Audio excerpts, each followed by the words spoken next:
ओम जय हिंद। दवाई आखिर है क्या? क्या दवाई कोई मेडिसिन, कोई टैबलेट या कोई इंजेक्शन या कोई कैप्सूल या कोई लिक्विड फॉर्म में कोई पीने वाली चीज, क्या यही दवाई है? दवाई हम समझते हैं कि यही चीजें हैं, जबकि दवाई इससे भी अलग बहुत कुछ है। जो भी पैथी या जो भी साइंस हमें बीमारी में क्योर करने में, हमारी सारी की सारी साइंस दवाई है। और इन तमाम चीजों से हटकर भी दवाई इस प्रकृति में बहुत कुछ है। और सबसे पहले दवाई है हमारा प्राण। जो हम ये श्वास और प्रश्वास की क्रिया कर रहे हैं ना, यही सबसे बड़ी दवाई है। प्राण दवाई की सबसे छोटी इकाई है। और यदि प्राण न रहा तो जितने भी जीव इस धरती पर है ना, ये सब मृत कहलाएंगे।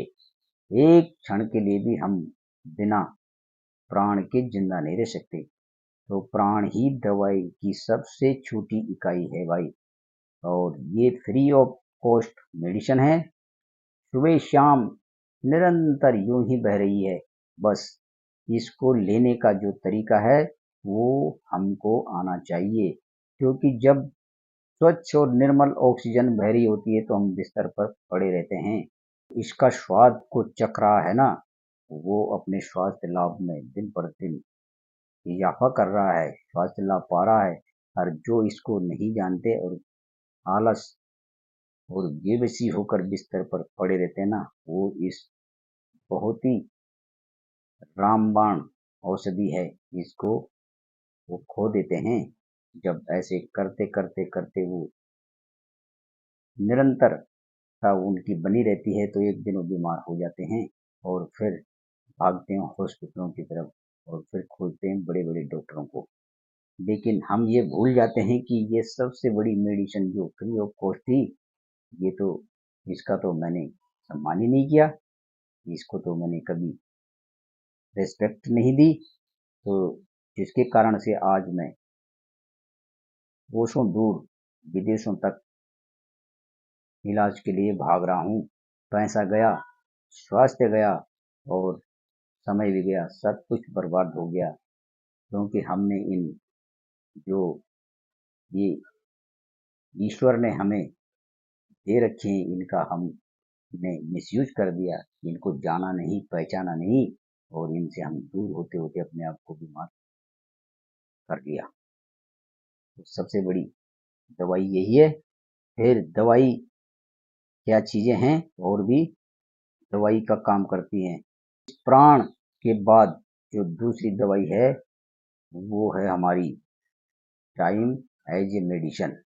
समय ही सबसे बड़ी दवाई है भाई। जो समय के साथ नहीं चलेगा वो तो फिर भैया पिछड़ ही जाएगा और बीमार तो होगा होगा ही।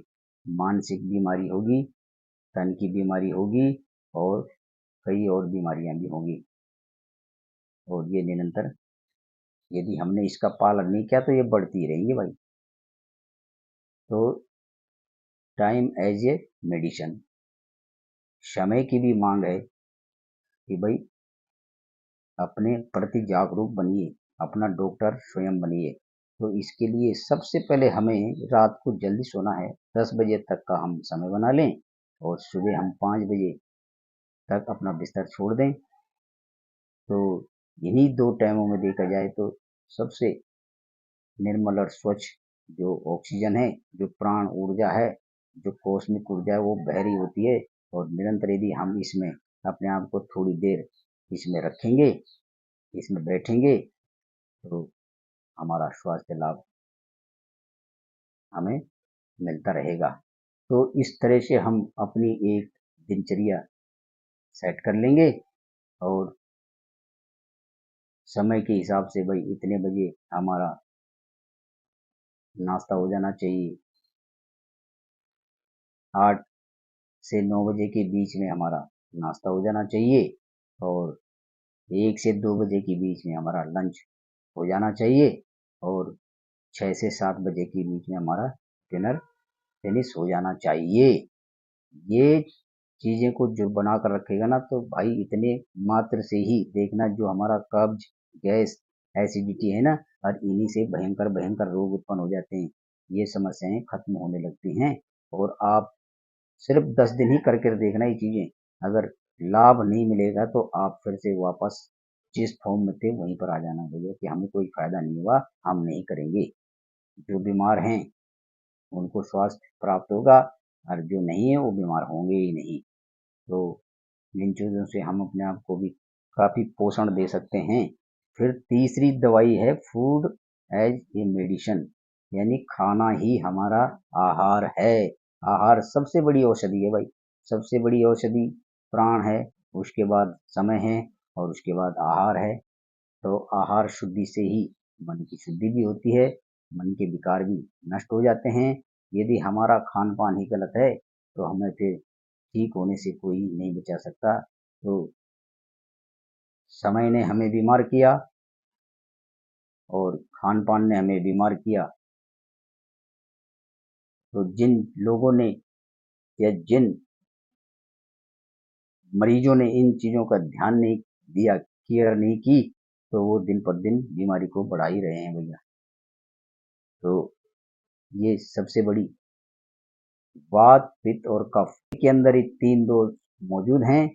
तो अब जिस व्यक्ति में अधिकता ज़्यादा है तो वो उस प्रकृति का व्यक्ति हो जाता है। जैसे किसी में वात ज़्यादा होता है, किसी में पित्त होता है ज़्यादा, और किसी में ये तुम्हारा कफ होता है। तो भैया ये कफ वाला, कफ प्रकृति का व्यक्ति है, ये पित्त का है, और ये वात प्रकृति का व्यक्ति है। तो ये सब उसकी जो संरचना है ना, उससे निर्धारण हो जाता है, वो अपने आप को पहचान सकता है कि यदि मैं वात वाली चीज़ें खाता हूँ तो मेरा जो वात से संबंधित रोग है ना वो बढ़ जाते हैं। तो उसकी पहचान वहीं से हो सकती है कि भैया मुझे ये भोजन का त्याग करना है।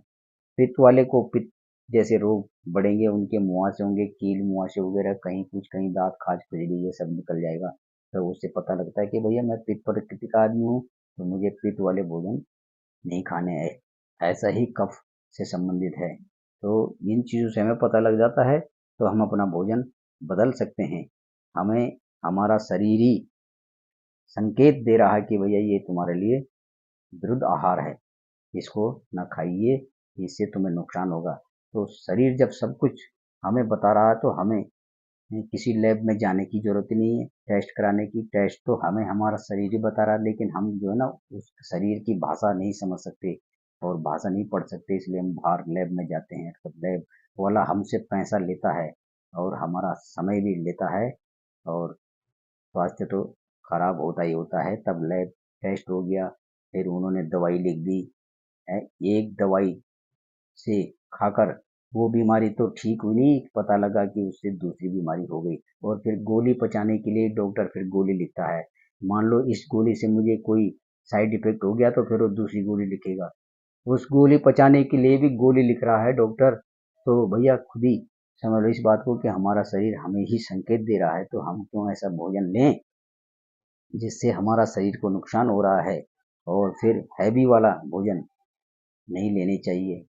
हैवी भोजन से मतलब वो दिन में तो जल्दी पच जाता है, लेकिन रात को यदि हमने हैवी भोजन लिया तो क्योंकि हम खाकर सो जाते हैं, और उसके बाद हमें गैस, एसिडिटी, अफारा, जलन, ये सब चीज़ें होती रहती हैं। और धीरे धीरे करके यदि ऐसे ही कंटिन्यूटी बनी रही तो एक दिन क्रोनिक बीमारियां हो जाती हैं।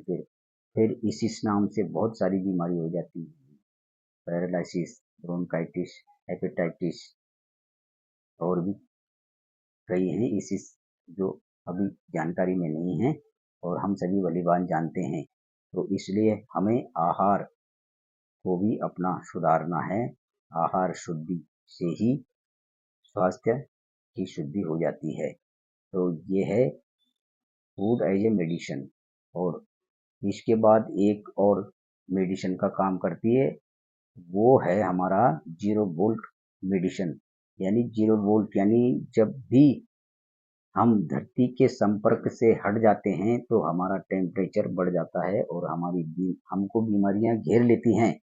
तो धरती के संपर्क में जितना भी रहेंगे, जैसे हम वॉक करते हैं मॉर्निंग या इवनिंग, तो नंगे पैर चलिए, थोड़ी देर अपने आप को धरती से टच रखिए। और जैसे हम कुर्सी पर बैठे हैं तो हम जूते चप्पल उतार कर अपने पैर को नीचे टिका देंगे धरती माता के ऊपर, तो उससे भी हमारा 0 वोल्ट हो जाएगा। और जब 0 वोल्ट शरीर का टेम्परेचर रहेगा तो स्वास्थ्य तो वैसे ही हमारा बहुत ही बढ़िया रहेगा। तो शरीर को जितने से जितना धरती के संपर्क में रखेंगे, हम उतना ही स्वस्थ अपने आप को बना के रखेंगे। तो ये हमने आज थोड़ा सा जो गोली, दवाई, पुड़िया, टैबलेट या इंजेक्शन, इन चीज़ों से हटकर भी हमने देखा कि दवाई क्या चीज़ें हैं। वैसे दवाई, इस पर तो बहुत ही बड़ा व्याख्यान हो सकता है, लेकिन मेन मेन जो चीज़ें हैं वो हमने बताई और इनका भी हमें पालन करना है। ओम जय हिंद।